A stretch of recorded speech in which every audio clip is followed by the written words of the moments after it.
कल जिसे जुर्म कहा आज उसे हक कहते हो, तुम सियासत के माहिर हो, हर बात बदल देते हो।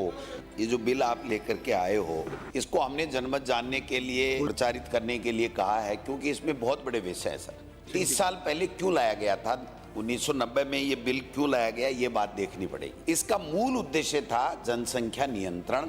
उस समय की केंद्र की सरकार हो, आज की वर्तमान की केंद्र सरकार हो, सबका एक ही विषय रहता है, जनसंख्या नियंत्रण, जिससे जो संसाधन हैं हमारे पास में, उन संसाधनों का सही तरीके से प्रयोग हो सके, लोगों के कल्याण के लिए, अच्छे जीवन यापन के लिए, आने वाली पीढ़ी अच्छी शिक्षा ले सके, स्वास्थ्य के प्रति वो तकलीफ ना भोगे। यही उद्देश्य था जिसको लेकर के तत्कालीन बीजेपी की सरकार, भैरू सिंह जी शेखावत साहब ये लेकर के आए थे। चेंज कर रहे हो कि क्या जनसंख्या नियंत्रण हो गया?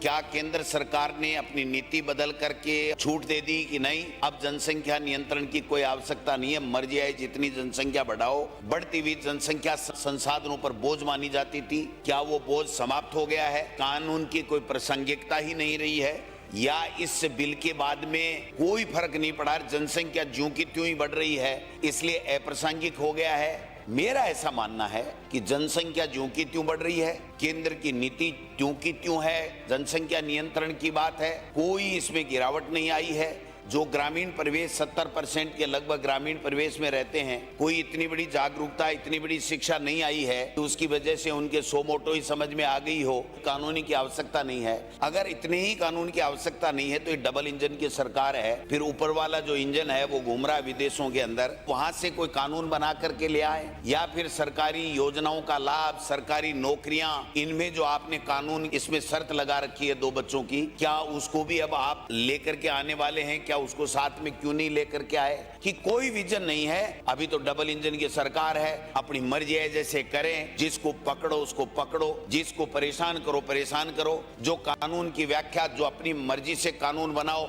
क्या यही राम राज्य है? क्या यही कानून, यही सुशासन है? जिस दिन ये बिल लाया गया था, जितने भी माननीय मेंबर भारतीय जनता पार्टी के बोले थे, जनसंख्या नियंत्रण के लिए क्रांतिकारी कदम होगा, तो ये क्रांतिकारी आज विफल कैसे हो गया? ये यू टर्न कैसे आया?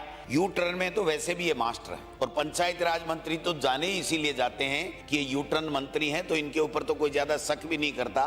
कानून वापस ला करके आप यू टर्न क्यों ले रहे हैं? भैरू सिंह जी के अपने आप को चेले बताते हैं, शिष्य बताते हैं। भैरू सिंह जी का अपमान इस सदन के अंदर हो, हम तो नहीं देख सकते हैं, हम तो इसका विरोध करते हैं। 30 साल तक ये कानून, जिसकी वजह से कितने लोग वो चुनाव नहीं लड़ सके, आज वो क्या महसूस करते हैं कि यही सरकार थी, यही बात। और उसी विचारधारा के लोग आज ये कह रहे हैं केवल और केवल चुनाव लड़ने के लिए अगर इस कानून की समाप्त किया जा रहा है, वापिस से संशोधन लाया जा रहा है, तो 101% राजनीतिक लाभ के लिए लाया जा रहा है कि सस्ती लोकप्रियता बढ़ने, जनता शिक्षा से वंचित रहे तो रहो, स्वास्थ्य से वंचित रहे तो रहो। ट्रैफिक की क्या समस्या है साहब? सिविल लाइन से मंत्री महोदय खुद 1 घंटे में यहाँ नहीं आ पाते हैं। जब मुख्यमंत्री पूरे दिन विचरण करते रहते हैं, तब तो जयपुर का जो हाल है कि लोग 1-1 घंटे तक खड़े रहते हैं, तो क्या जनसंख्या कम हो गई क्या? क्या ये इस कानून को लाने के पीछे आप हमें उद्देश्य तो बताओ कि 30 साल पहले तुम्हें ही जनप्रतिनिधियों ने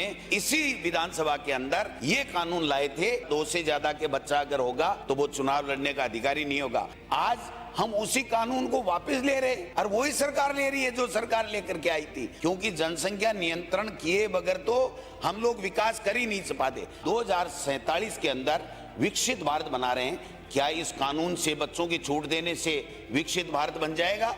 क्या 2047 का यही सपना रह गया कि ज्यादा से ज्यादा बच्चे पैदा करो, चुनाव की छूट है, अब सरकारी नौकरियों की भी दे दो, प्रमोशन की तो शायद दे दी आपने। केंद्र सरकार और राज्य सरकार की अन्य योजनाओं के कई ऐसी योजनाएं हैं जिसके अंदर इन 2 बच्चों की शर्त है, क्या उस शर्त को भी आप हटाओ? फिर आपका दोहरा विचार नहीं होना चाहिए। वो जो कल तक हमें नसीहतें देते थे, वो जो कल तक हमें नसीहतें देते थे वसूलों की, आज खुद अपने ही बनाए कानून बदल बैठे हैं, कानून बदल बैठे हैं।